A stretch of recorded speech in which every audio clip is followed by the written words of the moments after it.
ምናልባት አቶ አብዩ እዚሁ ላይ ሚራክል የሆነ ኢኮኖሚ ያስመዘገበ ሀገር ኢትዮጵያ ውስጥ ተአምር ነው የተፈጠረው ያለ ሀገር እንዴት ጠቅላይ ሚኒስትሩ ሳይቀር የደሞዝ ጥያቄ ይኖረዋል?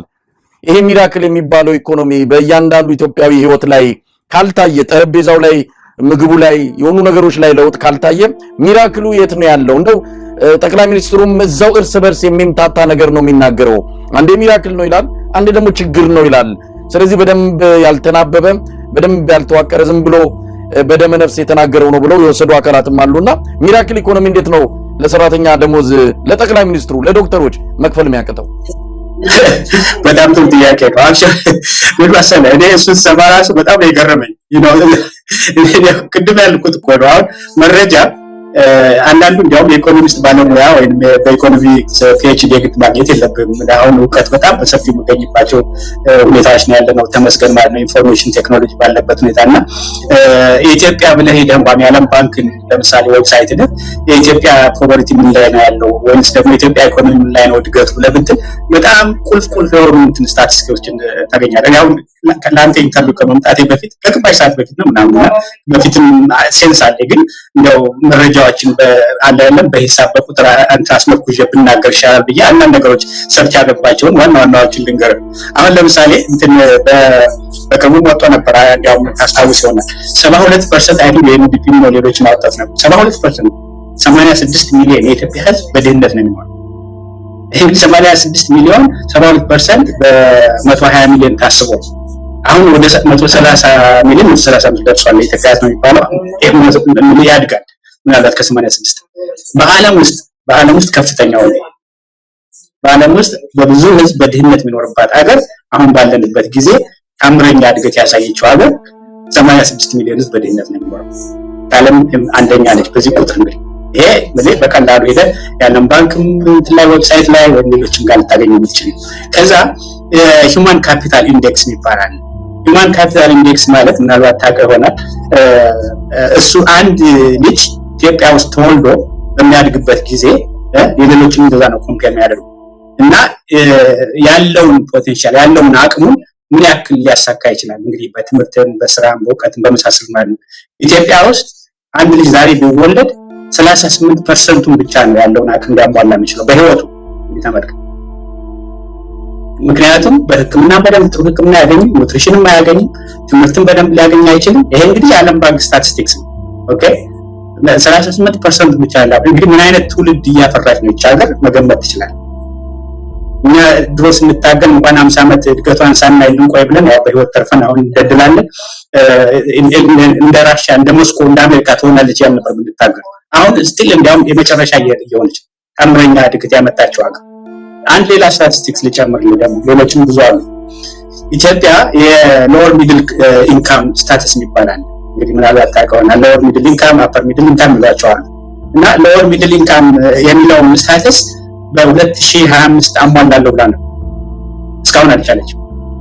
ሎወር ሚድል ኢንካም ማለት በይሄ ጂኤንአይ ግሮስ ናሽናል ኢንካም ፐር ካፒታ የሚሉት ኢንካም ከ1146 እስከ 4515 ውስጥ በዛ ብራኬት ውስጥ ያሉ ናቸው። ኢትዮጵያ እዛ መግባት አልቻለችም እስካሁን። እና እንደሚሉት ከሆነ የ2025 መጨረሻ ዲሴምበር ላይ ቢሆን አሁን በያዘችው አቅጣጫ ያንን ታርጌት ልታሟላ ትችላለች ነው። እንግዲህ ወርልድ ባንክ ኤክስፐርትስ ናቸው እንደዚህ ነው። ይሄን ታምረኛ እድገት ያሳየችው ሀገር ነች። ሚራክል አሳድጋለች ነው። በነገራችን ላይ ይሄ ሎወር ሚድል ኢንካም ስታተስ ማን አሉ መሰለ?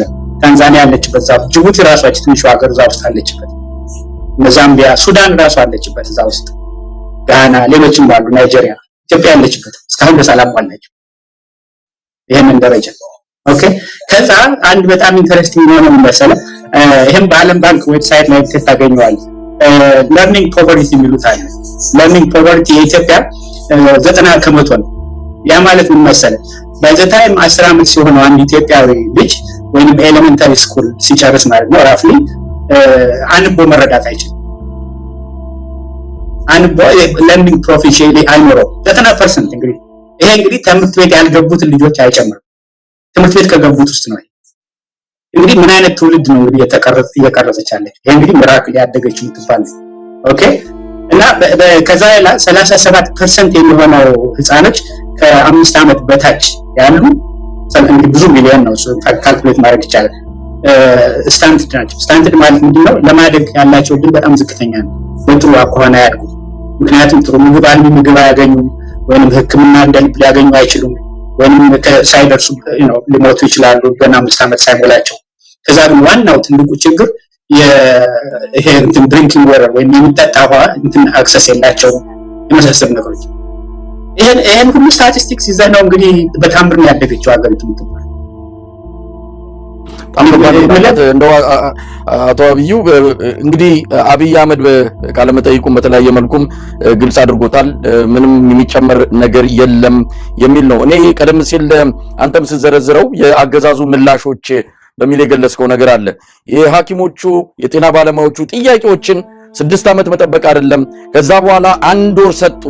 1 ወር እያንዳንዷን ቀን እየቆጠሩ ግድ የለም በሰላም ይፈታ እንነጋገር ጭምሩ እንነጋገር ሁሉ አሉ። ግድ የለም አናግሩን፣ የለም ሁሉ ነገር ዝግ ነው፣ በኃይልና በጉልበት እፈታለሁ አለ። አሁን ደግሞ ይሄ የሥራ ማቆም አድማው ተመታና በእነሱ በተወካይ አማካኝነት ንግግር ጀመሩ። እዚህ ላይ ክህደትን ለማሳየት ነው። አንድ መንግስት ክህደት እንዴት ዜጎቹን እንዴት የራሱ የሚያስተዳድረውን ህዝብ እንዲህ አይነት ክህደት ይፈጽማል? ሌላ ሀገር እኮ ቢሆን በማግስቱ ስልጣን መልቀቅ እኮ አለበት። ክህደት ነው የፈጸመባቸው። እስከ ማክሰኞ እስከ ነገ ድረስ እስረኞቹ የታሰሩትን እንፈታለን፣ ይፈታሉ። ሌሎች ላይ የሚደርሰው ማዋከብ ይቀራል። የሥራ ዋስትናችሁን አጣጡም። በጣም ከነዛ ከ12ቱ ጥያቄዎች ውጪ የሆነ ነው። እሱን እናደርጋለን፣ እናንተ ደግሞ ስራ ያቆማችሁትን ጀምሩ አሏቸው። በዚህ ተስማሙ። ሰኞ ዕለት ስራ ለመጀመር መግለጫ ወጡ። በ24 ሰዓት ውስጥ ካዱትና ምንም የምናስፈታው የለም፣ ምንም የምናደርገው ነገር የለም፣ ስራ የምትጀምሩ ከሆነ ጀምሩ የሚል የኃይለ ቃል መልስ ነው የተሰጣቸውና ክህደት ተፈጽሞባቸዋል። መግለጫቸውን በ24 ሰዓት ውስጥ ነው ሽሮ ከእንደገና አድማው ቀጥሏል ያሉትና ይሄ ክህደትስ እንደው ምንድነው የሚያስተምረን? ለዜጎች ትክክለኛ ጥያቄ መመለስ እንኳን ባይቻል ክህደቱ ምን አመጣው? በጣም ጥሩ ነው። ምን መሰለህ፣ በሌላ ጊዜ ማለት በሰፊው እንነጋገርበታለን። በዚህ በተለይ ወደ ፖለቲካው እንትንም ስለሚሄድ አሁን ሐኪሞች ላይ የምናተኩረው የዚህ መንግስት ባለፉት 7 ዓመት ውስጥ እንዳየነው አንዱ ዋናው ባህሪ ከጭካኔው በላይ ደግሞ ክህደት ከሴራ ጋር ዝርዝር እኮ በሙሉ ብንቆጥር አሁን የተካሉትን ወስደህ መጀመሪያ ሲጀምር ራሱ ኢትዮጵያዊነት ብሎ ሁላችንም ብለው ተሰንፈን አንዳንዶቻችን ኑሯችን እየሞላ እውነት የሚቻገር በቃ አንድ ልትሆን ነው በሃይማኖት በዘር በምን መለያ ጠፍቶ ከድህነት ልንወጣ ነው ብለን ስንል ያንን በሙሉ አፈራባይ ያንን ሰው ካለ ኦኬ። ከዛ በኋላ ደግሞ እንደገና ደግሞ ድረሱልኝ ያለ ጦርነት በራሱ በስልጣን ተጣልቶ ከወያኔ ጋር እንደምታውቀው 2 ዓመት የፈጀ ጦርነት እና እውነትም ሀገራችን ልትፈስ ነው ምናምን ብሎ በውስጥም በውጭም ያለው በሙሉ መስዋዕትነት ለመክፈል ተነሳ። ከዛ በኋላ ጦርነት አቆመ ምናምን ተብሎ የፕሪቶሪያ አግሪመንት ምናምን ሲባል በመጀመሪያ አንድ ዋና የካደው ኤርትራ ነው። ያው እንደምታውቀው ዋናዎችን ልቅጠርልህ ነው እንጂ ቆጥረህም አትጨርሰው የሚክደው እና ከዛ ደግሞ ፋኖ ያ እንግዲህ አማራ ልዩ ኃይል ብትለው በሙሉ ኢትዮጵያን ለማዳን ብለው ሁሉም የተረባረበበት ነው ከጫፍ እስከ ጫፍ። አዲስ አበባ ነበር ባኔ ጦርነት አካባቢ እንዳጋጣሚና መንገድ ላይ አንዳንዴ ከህዝቡ ጋር መሄድ ወድ ነበር በታክሲ በእናም እና ሁሉም ሲያወራ የነበረው ስሜት ምናምን በቃ ሀገራችን ማዳን አለብን ብሎ ከታክሲ ነጆች ጀምረው መንገደኛ ሁሉ በጣም ሌላ ነበር ነው። ሁሉም ኢትዮጵያን ይወዳል። ኦኬ ያን እንደዛ ከሆነ በኋላ እንደገና እንዲያውም ብለው መስዋዕትነት የከፈሉትን የታገሉትን ኤርትራ ብቻ ሳይሆን ፋኖም ይሁን ትግል ሙታየው እነሱን ማብረው ካለ አሁን ቀውስ ውስጥ ገባ። እንግዲህ ክህደትና ጭካኔ ጦርነት አብረው የሚያያይዙት ይሄ መንግስት አንድ ዋናው ባህሪው እሱ። አሁን እንዲያውም የዶክተሮች ላይ ምንም አልገረመኝም የምልህ ይክዳቸው እና አንድ ነገር ያሳይና ወይንም ደግሞ የውሸት የሐሰት ፕሮፓጋንዳ ያመጣና እንደዚህ ነው ብሎ በዛ ለማምለጥ የሚሞክር በታቸው ግዛቶች አሉ። ሴራ ማድረግ፣ ተንኮል ማድረግ የመሳሰሉ ነገሮች እና ከዛ እንግዲህ ይሄ ምልክ ክህደቱን ያው በዘርዝረን ጨርሰው እንዳልኩ አገሪቱን ቀውስ ውስጥ የከተታትም አንዱ ነው። ከዛ በጉልበት መፍታት ብሎ ነው የሚያምን ሰውን መጨረስ፣ በጉልበት መፍታት፣ በጦርነት መጨረስ። እሱ ነው ትልቁ ችግር። አሁን አሁን ትግራይ እስከ 1 ሚሊዮን ህዝብ ገደማ ሙሉ አንቆ እንደገና ጦርነት ውስጥ አማራ ጋር ሄደህ ደግሞ አማራ ህዝብ የኦሮሞ ህዝብ ደግሞ የሚከፍለው እንግዲህ ተመልከት፣ ህዝቡ ስንት ዕዳ የሚከፍለው እና ምንም መልስም አላመጣም። በነገራችን ላይ የዶክተሮቹ ንቅናቄው እንደውም በቅርቡ ደግሞ እንደገና ሌሎቹ የማነሱ የተቃዋሚ እንበላቸው መሰለኝ ግሩፕ በጣም ታሪካዊ የሆነ ነው የሁለቱ የዶክተሮቹ። ይሄ መንግስት ሶስተኛው ዋናው ባህሪ ደግሞ መከፋፈል ነው። በወያኔ የተፈጠረው ስርዓት እንዳለ ይሄን የመከፋፈሉን በሃይማኖት በቋንቋ በምን የሚለው ፈረንጆች ድሮኛ የምንማረው ዲቫይድ ኤንድ ሩል ይላሉ በሚል ነበር። ከዛ የባሰ ነው። በጣም በረቀቀ ዘዴ ኢትዮጵያን እየከፋፈለ እስካሁን አልፈርስ ብላ እየታገለች ነው እንጂ ያለችው ኢትዮጵያ። እና ሶስተኛው ዋናው ባህሪው ደግሞ መከፋፈል ነው።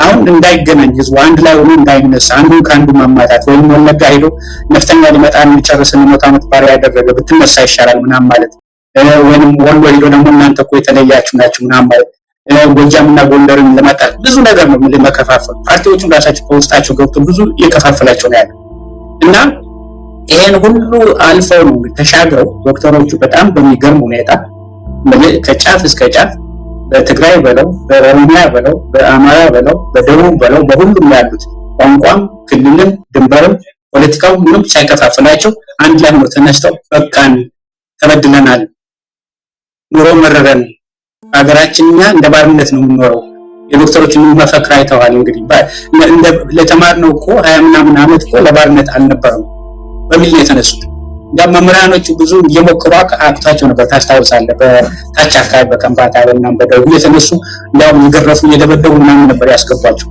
አንዳንዶቹ በቃ መለይ 2 ወር 3 ወር ከዛም በላይ ደሞዝ አይከፈላቸውም ይተባሉ። ጭራሽ እንዳም በጣም በሚያዋርድ ሁኔታ መምህራኖች ከተማሪዎች ጋር ተሰልፈው እንጀራ ይቀበሉ ነበር። የዶክተሮቹ በጣም የሚገርም ነው። በጣም በበሰለ ሁኔታ ነው የሄዱት። ቀውስ ውስጥ መግባት አልፈለጉም ወይ አልተጋፈጡም። የሌለውን አምጡ አላሉም። በተቻለ መጠን እንደ ምክር ነው እንዲያው መንግስት ተመካሪ እነሱ መካሪ ናቸው።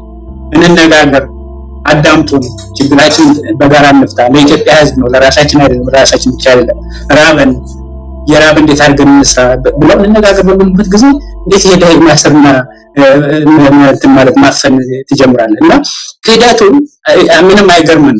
አሁንም ቢሆን ይሄ መንግስት እስከመጨረሻው ድረስ አልገባው ያለው ምናልባት እሱም ወድቆ ሀገሪቱን ይዟት ለመውደቅ የሚታገል ያለው በመካድ እና በመከፋፈል በጦርነት በግፊት ቁጭ ብሎ መነጋገር የሚባል ነገር አሁን የኢትዮጵያን ያገሩን ችግር ቁጭ ብሎ ተወያይቶ በነገራችን ላይ ሁለተኛ ያነሳው ልክድም አሁን የተቃዋሚዎች የተባሉ በጣም ኢንተረስቲንግ ነው። እነሱም ጥሩ አጀማመር ነው። ምንም ይገናኛሉ ማይላቸው ይሄ መንግስት እየሄደ የሚከፋፍላቸው አሁን በተለይ ላንታን ነገር በደንብ ታውቀዋለህ። ወይም የዲጂታል ሚዲያ ብሎ አንድ ነገር ሲመጣ ሁሉም በቃ ባንድ ይረባረባል። በቃ ውሸትና ፕሮፓጋንዳ ለመንሳት ለመከፋፈል እና ያንን ሁሉ ተሻግረው ነው እንግዲህ አሁን የስብሰባ የሚያደርጉት። ያው ከዶክተሮች ትንሽ ወጣል መሰለኝ ምን ልልህ ነው አሁን የኢትዮጵያ እየነቃ ነው።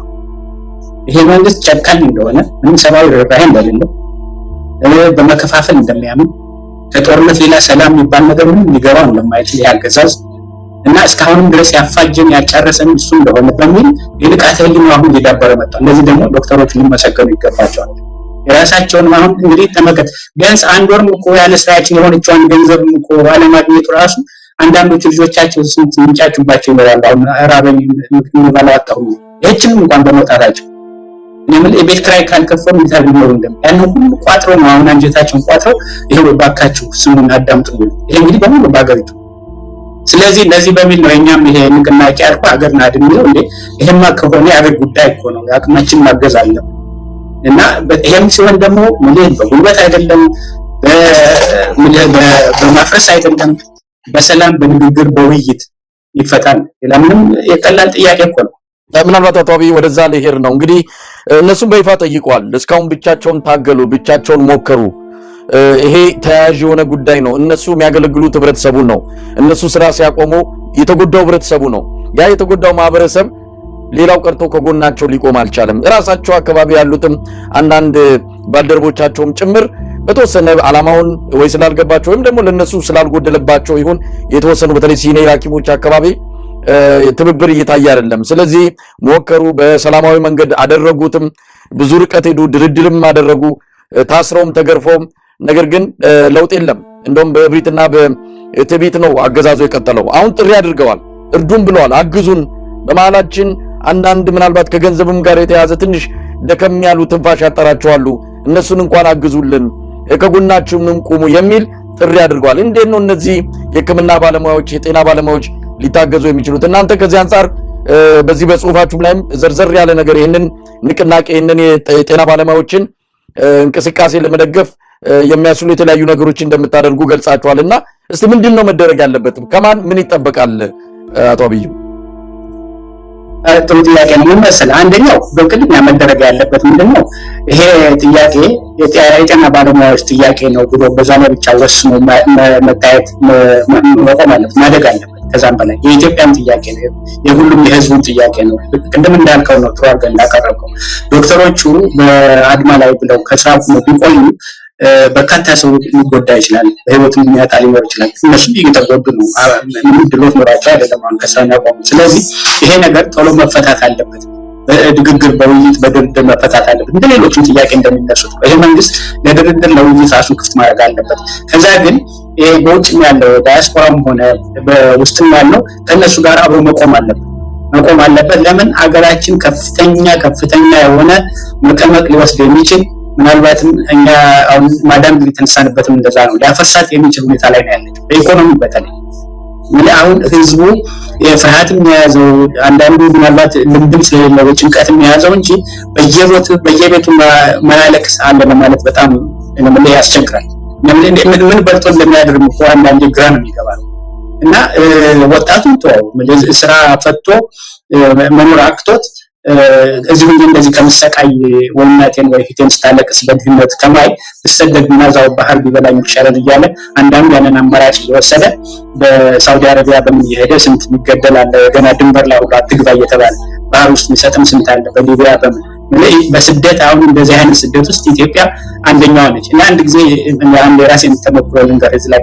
ለምሳሌ ታንዛኒያ ሄዳለሁ በርካታ ጊዜ እና በስራም ጉዳይ ከዓለም ባንክ ጋር እንደ ፕሮጀክት ማግዘው ስላለ እና እንደዛ ያሉ ፕሮፌሽናሎች አንድ የሆነ ሴሚናር አድርጌ ስወጣ ሚስተር አብይ ለምን እንድናናግር እስኪ አንዴ ምናምን አሉ እና ኦኬ ብዬ ስንወያይ ነው ሻይ ላይ ቁርስ ምናምን እያደረግን ያለ ለምንድን ነው የኢትዮጵያ ወጣቶች በሙሉ የሚሰደዱት? የኛ አሁን ሀገራችን ትተው መሄድ አይወዱም ብዙ ወጣቶች።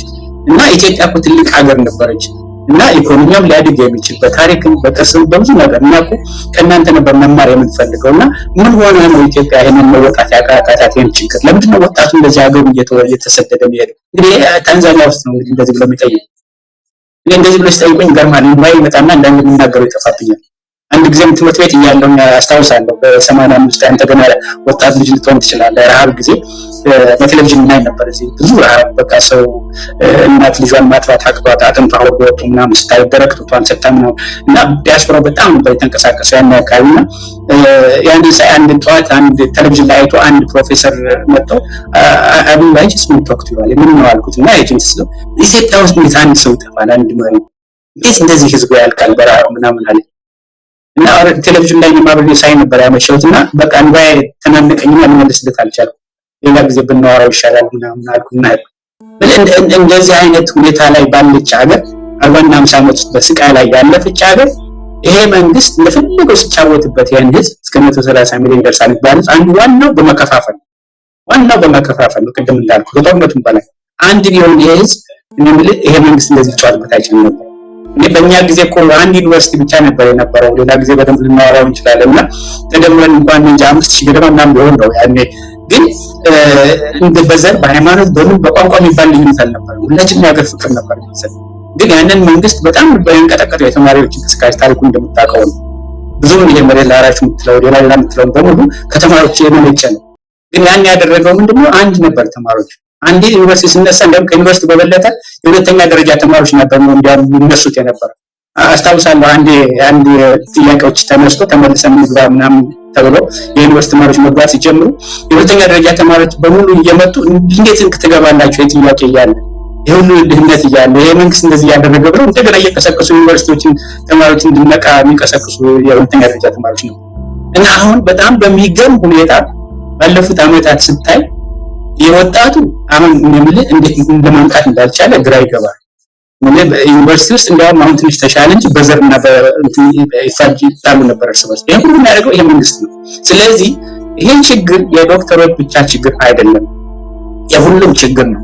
ቤቱን ዘግቶ ልጆቹ ራበን እያሉ አንጀቱን አጥፎ ከሚያለቅስ በዚህም ብትለው ሞት እኮ ነው፣ በዛም ብትለው ስቃይ ነው። ግን አንድ ስትሆን እንዲያውም ይቀላል። አንድ ሆነ ብትታገል እኮ ይሄ መንግስት እንደዚህ አያስቸግርም ነበር። አሁን ራሱ ምንድነው ያደረጉት? በቅርቡ አይተሃል።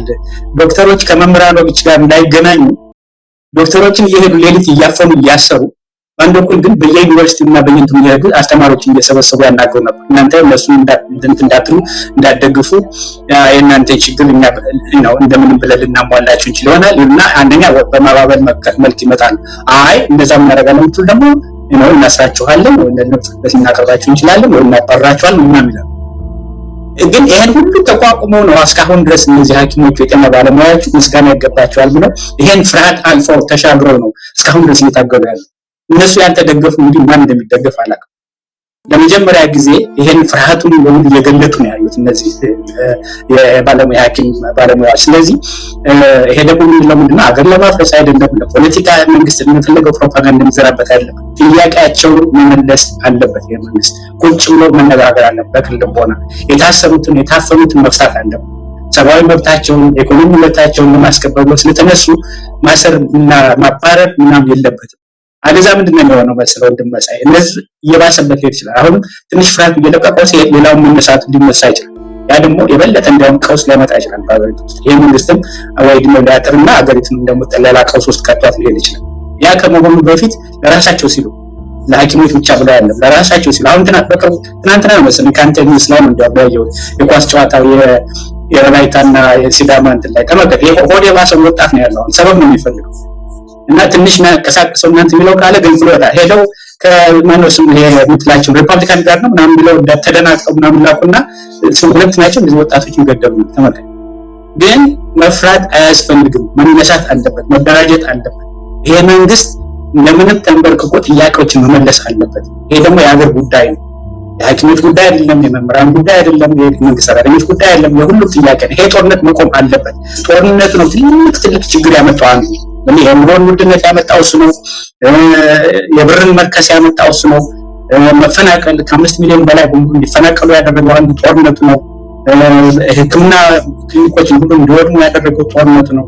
ከ15 እስከ 20 ሚሊዮን እንኳን አሁን በድጋፍ ነው የሚኖረው በምግብ ድጋፍ በውጭ።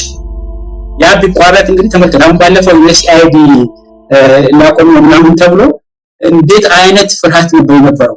ይሄ መንግስት አይስ እንዴ ያልኩ ነው ለምን ችግር የለም ምናምን ይላል። ግን እስከ 20 ሚሊዮን ዝባው በምግብ የተደገፈ ነው አገርኩት።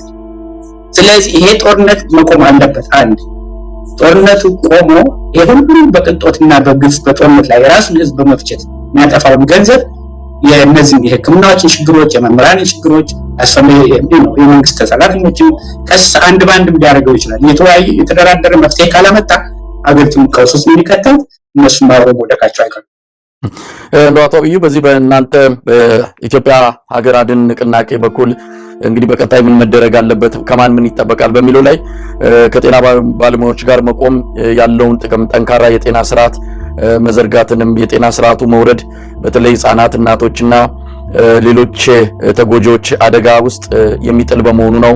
የሥራ ማቆም አድማ ብዙ ጉዳዮችን አጋልጧል ነው። ደካማ አስተዳደር ሙሰኝነት ያለ መሆኑንም የታየበት ነው። እነዚህ ጥያቄዎች በመቃወም ወይም ማድበስበስ በራስ መፍረድ ነው የሚልም ነገር አንስታችኋል። ብዙ አካላት መሳተፍ አለባቸው። የዲያስፖራ ተሟጋቾች፣ የዲጂታል ሚዲያ እገዛ ማመቻቸት መደረግ አለበት። ዘመቻዎች መደረግ አለባቸው። ዓለም አቀፍ ድጋፍና ትብብር መገኘት አለበት። የሃይማኖትና የሲቪክ ድርጅቶች ተሳትፎ እነዚህንም በመስራት የሚገባቸው አካባቢዎች እንደሆኑ ጠቅሳቸዋል። ሐሰተኛ ወሬዎችን መከላከል መዋጋትም አንዱ የዘመቻው አካል እንደሚሆንና ከነዚህ የጤና ባለሙያዎች እንቅስቃሴ ጋር አብሮ መቆም የሚገባ መሆኑን በጽሁፋችሁ አስፍራችኋል። እስቲ ቀደም ሲል ያነሳሁትን ነው። ከዲያስፖራ ምን ይጠበቃል? ዲያስፖራ በዲፕሎማሲ ብቻ አይደለም በገንዘብም ማገዝ አለበት። ሐኪሞቹ ይህንን ነገር ሲያደርጉ ስራቸውን አቁመው ነው፣ ገንዘብ እየተከፈላቸው አይደለም።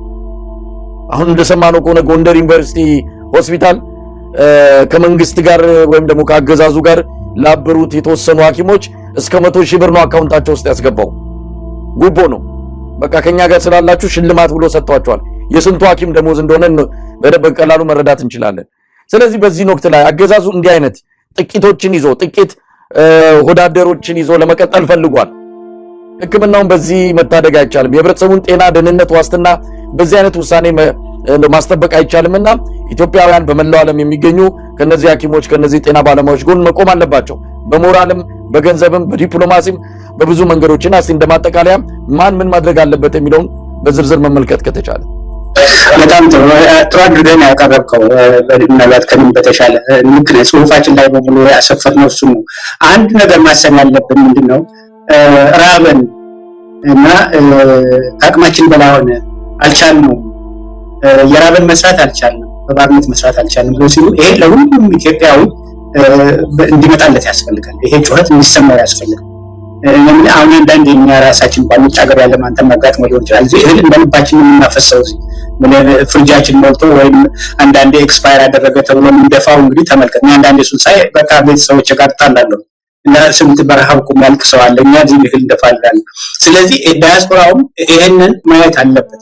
ከዚህ በፊት ልክ ኢትዮጵያ ውስጥ ረሃብ ገባ ሲባል በቦረና በምን ብዙ የተረባረቡ ነበሩ እና ምንም ማፈር ማሽኮርም አያስፈልግም። ይሄ የረሃብ ጉዳይ ነው፣ የኢኮኖሚ ጉዳይ ነው እና በዳያስፖራው ያሉት በሁሉም ተነስተው አንድ ሆነው ማገዝ አለባቸው። ይሄ ነው አንዱ ዓላማችን። ይሄኛው የኢትዮጵያን አድን ንቅናቄ ሀገራችን ልናድናት የምንችለው አብረን ስንቆም አብረን ስንነሳ ነው። ስለዚህ እነዚህን ደግሞ ዶክተሮች እና የሕክምና ባለሙያዎች ደግሞ የህዝብ አገልጋይ ናቸው።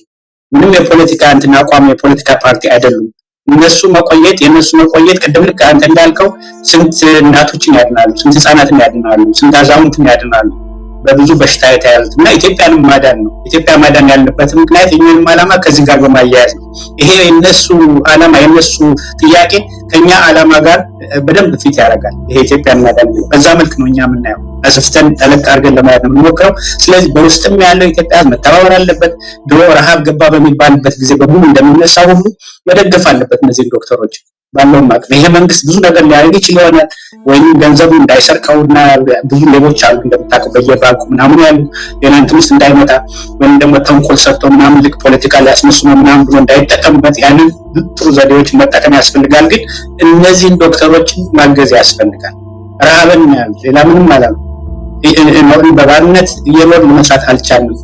እኔ ትዝ ይለኛል አሁን አንዳንዶች ታሪካቸውን ያቀርባሉ። አሁን አንዲት ነርስ ባለፈው እንደዚህ እያነበብኩ ነበርና ልጆችን ልክ ስወጣ እያለቀሱብኝ ከዛ በኋላ ማድረገው እየጠፋኝ ወደ እየተንቦጨቦጨ ድምፄን አጥፍቼ እንባይን እያወረድኩ ነበር መሄደው ወደ ስራ ብላ የተናገረች ነርስ ነበር። ሌሎችም ዶክተሮች የሚናገሩ አሉ። ምን አንድ ካልሲ እንኳን መቀየር አልቻልንም። እንግዲህ ዶክተር ሆነ ተመልከት እንግዲህ ጫማ አልተው ልብስ መቀየር አልቻልንም። እና እንትን አንድ ዶክተር አሁን ሲናገር ነበርና ገንዘቡን አጠን ለምሳ የምንበላበት አጠን እየተበዳደር ነበር። አንድ ካንዱ ባካችሁ እንበዳደር እየተባሉ እየተጋገዝን የምንኖረው ዶክተር ምን ነው ፍራንክ እየተበደርክ የምሳ መብያ ብለህ ስትል እንግዲህ ምን ይባላል? እነዚህ ሰዎች እንግዲህ ቅድም እንዳልኩ ነው 15 ሰዓት ቆሞ ስንቶች የሚያድኑ ናቸው። ባለፈው ማነው ስሙ ጳውሎስ ሆስፒታል መሰለኝ ነው ጥቁር አንበሳ ብዙ ህዝብ አንድ ተነስቶ ነበር መጥቶ ከነሱ ጋር ቆሙና አዳምጧቸው ስማቸው የሚል ህዝብ ተነስቶ ነበር። ይሄ ህዝብ አሁንም ማገዝ አለበት። ዲያስፖራው በተለይ አቅም አለው። በገንዘብ እርዳታ ሊያግዝ ይችላል። ጥያቄያቸውን በማስተጋባት ሊያግዝ ይችላል። በዲፕሎማሲው ደረጃ በደንብ ሊሰራ ይችላል። ነው በሰብአዊ መብቶች ድርጅቶች አሉ እንደምታውቀው በርካታ የሆኑ እና የዶክተሮች ጥያቄ ይሄ መንግስት አሸነፍኩ ብሎ እንደገና ወደ ባርነት ውስጥ እንዲያስገባቸውና እንደገና ቅስማቸው እንዲሰበር መሆን የለበትም። ለኢትዮጵያ ተስፋ ናቸው። አዲስ ነገር አስተምረዋል። በአንድነት ከተቆሙ መታገል እንደሚቻል ትልቅ ትምህርት እየሰጡ ነው ያሉት። ስለዚህ እነሱን ቢያንስ ድርድር በሚካሄድበት ጊዜ ድረስ ቆመው የሚቆዩበትን በእግራቸው የሚቆሙበትን አለን ሰው የሚያግዘን አለን ብቻችን አይደለም የሚሉበትን በገንዘብ ይሁን በተቻለ መጠን በሞራልም ይሁን ጩኸታቸውን በማስተጋባት በብዙ ነገር ዲያስፖራው ሊያግዝ ይችላል። ይሄን ነው ይሄ ማህበር ንቅናቄ አሁን እንዳልኩ ኢትዮጵያን አድን ንቅናቄ ከመሰረባቸው አንዳንዶች በዝርዝር እንግዲህ በሌላ ጊዜም በየጊዜው ምናልባት በእናንተ ሚዲያ በሌሎችም ማሳወቅ እንችላለን። በዛ ላይ ነው እንግዲህ አሁን አቅማችን በሚችለው መንገድ ተስፋ ቆርጠው ማንም የለንም ብለው ከነሱ እንትን ካሉ ካቆሙ ይሄ መንግስት አሸነፍ ብሎ ካለ አሁንም እንደገና ለዚህ ለሚከፋፈል ለጨካኝ እና ምንም አይነት እንትን ይሄ የሰዎች ብሶትና እንትን ለማይሰማው መንግስት ለሱ እንትን ድል መስጠት ነው እና በውስጥም በውጭም ያለው በተቻለ መጠን መረባረብ አለበት ብለን ነው የምናምነው እኛ። እንግዲህ አቶ አብዩ አሁን በጣም ወሳኝ ጊዜ ላይ ነው ያለነው። ምክንያቱም ሐኪሞቹ የጤና ባለሙያዎቹ መልስ እንዳላገኙ መልስ ሊሰጣቸው የሚችል አካል እንደሌለ በቅርቡ እንደውም ለአሜሪካው አምባሳደር አዲስ አበባ ለሚገኘው የኢትዮጵያ የአሜሪካ ኤምባሲ ጣልቃ እንዲገቡሉ ጠይቀዋል። እንግዲህ መንግስታቸው ሀገሩን የሚያስተዳድር ባንኩና ታንኩን የተቆጣጠረው አካል መልስ አልሰጥም ብሏል። መልስ አለመስጠት ብቻ ሳይሆን ለምን ጠየቃችሁ ሁሉ ብሎ ማሰር ማሳደድ ጀምሯል፣ ከስራ ማፈናቀል። ስለዚህ የት ሄደው አቤት ይበሉ? አቤት የሚሉበት አጥተዋል። ስለዚህ አቤት እንድንልላቸው ድምጽ እንድንሆናቸው ይፈልጋሉ። ይህንን በተመለከተ እንግዲህ በህግም ደረጃ በተለያየ የሰብአዊ መብት ድርጅትን በመንግስታቱ ተቋምም ጭምር ይሄ ድምጻቸው እንዲሰማ መደረግ አለበት። 15 በመቶ የጤና በጀት ከአጠቃላይ ከጂዲፒው 15 በመቶን ለጤና አውላለሁ ብሎ ቃል ገብቷል። 15ቱን ማዋል ይቅር፣ እቺ 3.5 የተባለችውንም እንኳን በአግባቡ እየተገበረ አይደለም። ቃሉን አለመፈጸም ብቻ ሳይሆን ያለውንም እየሸረሸረ ለመሳሪያ ግዢና ለቅንጦት ፕሮጀክቶች ለአብይ አህመድ ቤተመንግስት ግንባታ እያዋለው ነው ያለው። ምንም ጸጸትም የሚሰማቸው አይደሉም። አብይ አህመድ ሰሞኑን እንደተናገረው ከሆነ በጣም የሚያረካኝ ፕሮጀክት ልቤ የሚሞቀው ስለ ጫካ ፕሮጀክት ሳስብ ነው ብሏል። ሌላ አይደለም። የማዳበሪያ ፋብሪካ ወይም ሌላ ኢትዮጵያንን ህይወት የሚቀይር ነገር አይደለም የሚያስደስተው። ለሱ መብራት መትከልና ዘንባባ ማቆም ነው በቃ ትልቁ ስኬቱና ልቡን የሚያሞቀው። እንዲህ አይነት መሪ እንዲህ አይነት ገዢ ኖሮ ጥያቄ ይፈታል ብሎ መጠበቅ የማይሆን ነው፣ የማይሞከር ነው። በማጠቃለያ ምን ማለት ይቻላል?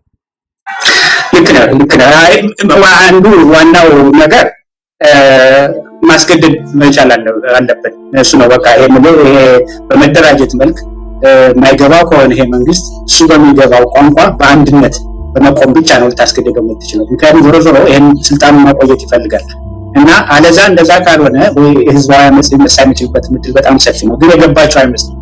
እነሱ ሁሉን ነገር በጉልበት እንፈታለን ብለው ስለሚያስቡ ህዝቡን እየገፉ ለአመጽ እንዲነሳ እያደረጉት ነው። በአማራ ክልል ራሱን የቻለ ትልቅ ሰራዊት ተፈጥሮ አሁን እንጥለው እያንገዳገደው ነው ያለውና በመሀል ከተማም አሁን ለምሳሌ በቅርቡ አዲስ አበባ ፍተሻ እናደርጋለን ምናምን እንቅልፍ ተኝተው ማደራቸው እንጃ። ከዚህ ሁሉ ለምን በሰላም አያዳምጡ? ተኝቶ ለማደር እኮ በሰላም ማዳመጥ ነው። ሀገሪቱ እየወደቀች ነው። አሁን በብዙ ነገር ነው ዘርዝረን ማንጨርሰው። አሁን በእርሻ ቅድም አነሳን ትንሽ በኢንዱስትሪ በኩል እንኳን ብታይ ሌላው ቀርቶ በኢህአዴግ ጊዜ የነበሩት ኢንዱስትሪያል ፓርኮች የተሰሩት በሙሉ አሁን ብዙዎች አቁመዋል ስራ።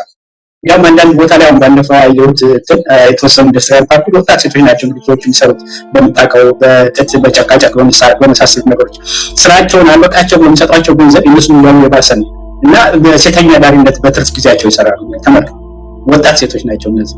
እንደዚህ ብላ የወደቀች ሀገር ነው አሁን ያለች ይህች ሀገር። ይሄ በታምር አደገች የሚባለው። ስለዚህ አሁንም መጨረሻ ላይ ኢትዮጵያን እናድን ብለን ካል የዶክተሮቹን መደገፍ አለብን። የኢትዮጵያን የሚነሱ ለራሳቸው ብቻ ሳይሆን እና ዲያስፖራውን ውስጥ ያሉትን ሁሉም ተረባርበው እነሱ ይሄ ጥያቄያቸውን ይሰማበትን ቅድም እንዳነሳሁን በመንግስትም ተጽዕኖ በውጭዎችም ሊሆን ይችላል፣ በአሜሪካን ኤምባሲም ሆነ በሰብአዊ መብቶችም ድርጅቶችም ሆነ በተለያዩ ድርጅቶችም ቢሆን መጮህ መቻል አለበት። በተለይ ዲያስፖራው እዚህ ባለንበት ሁኔታ ላይ በገንዘብ አቅምም ሆነ በብዙ ላይ በነጻ በሚኖር በዲሞክራሲ ባለበት አካባቢ ነው የሚኖረውና ለመሰለፍ ለመውጣት ለመጮህ ምንም የሚያግደው ነገር የለም። ዋናው ነገር ይሄ ነገር በጣም ጊዜ ታይም ሴንሲቲቭ ነው። የጊዜ ጉዳይ ያለው ነገር ነው። አንድ ቀን ሁለት ቀን በረሃብ እየቆዩ መቀጠል ቀላል አይደለም ለሐኪሞቹ። ስለዚህ ቅድም እንዳልከው በገንዘብ ቢሆን እንዴት አድርጎ ሊደርስላቸው እንችላለን ህይወታቸውን ለማቆየት ትግላቸውን እንዲቀጥሉ እሱ ዋናው ነው። ተቀዳሚ ኃላፊነት የሚገባው እሱ ነው። በውስጥም ያሉትም እንደዚያው እና ምናልባት ሊፈሩ ይችላል ይሆናል። ይሄ መንግስት እንዴት አድርጎ ለነሱ ጋር ተያይዛችሁ ሊሆን ይችላል ምናምን ነገ በራሳቸው ላይ ነው የሚመጣው። መምህራኖች አሁን ዛሬ ቢፈሩ ያው በእነሱ ላይ ነው አሁን የሚመጣ ያለው። አሁን እንደምንም አታለው ቅድም እንዳልከው ሞተሽ ሁለት ሞች ስታቸዋለሁ ብለው የሙስና ገንዘብ ነው እና በዛ ቢያደርጋቸው ነገ ጠዋት ጓደኞቻቸውን ወንድሞቻቸውን እነሱ ማሳልፈው ከሰጡ በራሳቸው የሚመጣቱ እንደማይቀር ዞሮ ደግሞ በእነሱ ላይ መጣባቸው በክህደት ከሆነ ይሄ ለዚህ መንግስት የሚደርስለት ማንም የለም። ስለዚህ ያ ከመሆኑ በፊት ተባብረው በአንድ ላይ ቆመው ይሄ ጥያቄያቸው ከባድ ጥያቄ እኮ አይደለም፣ ደጋግሞ ያለው ነገር ነው፣ ግን ንቀት ነው። የት ይደርሳሉ ነው እና ደግሞ ለሀገርም የጠላ ነው ይሄ አገዛዝ። አንዱ ቢገርም ነገር የሀገር ፍቅር ቢኖረው እኮ እንደዚህ አያደርግም። የሀገር ፍቅር የለው ህዝብን ቢያልቅ ቅድም እንዳልነው ነው። ክሊኒኮችን በሙሉ የሚያወድም እኮ ነው። የህክምና ቦታዎች፣ ትምህርት ቤቶችን በሙሉ የሚያወድም እኮ ነው። ትምህርት ቤት ጋር ሄደው የመከላከያ የምትለው ወንበሩን ሁሉ ሰባብረው እንጨት ይወቁታል እንደ እንጨት። ከዛ አፈራርሰውት ምናምን ደግሞ ይሄዳሉ። የሀገር እንደዚህ ጠፋ እንዴት አይታየውም? ይሄ መንግስት ብዙ በሌላ ጊዜ በደንብ እናወራዋለን። የሚያሳዝን እኮ ነው። ስለዚህ ይሄ በግድ ካልሆነ በስተቀር ለግድ ደግሞ ማለት ሊጎዳኝ ይችላል፣ ሊያጠፋኝ ይችላል። ምናልባት እነዚህ አድርባየው ማማካሪዎች ምናምን በዙሪያው አሉ። ይሄ ዲጂታል ሚዲያ የምትለው የራሳቸው ገንዘብ እነሱ ተመችቷቸው ነው የሚኖሩ።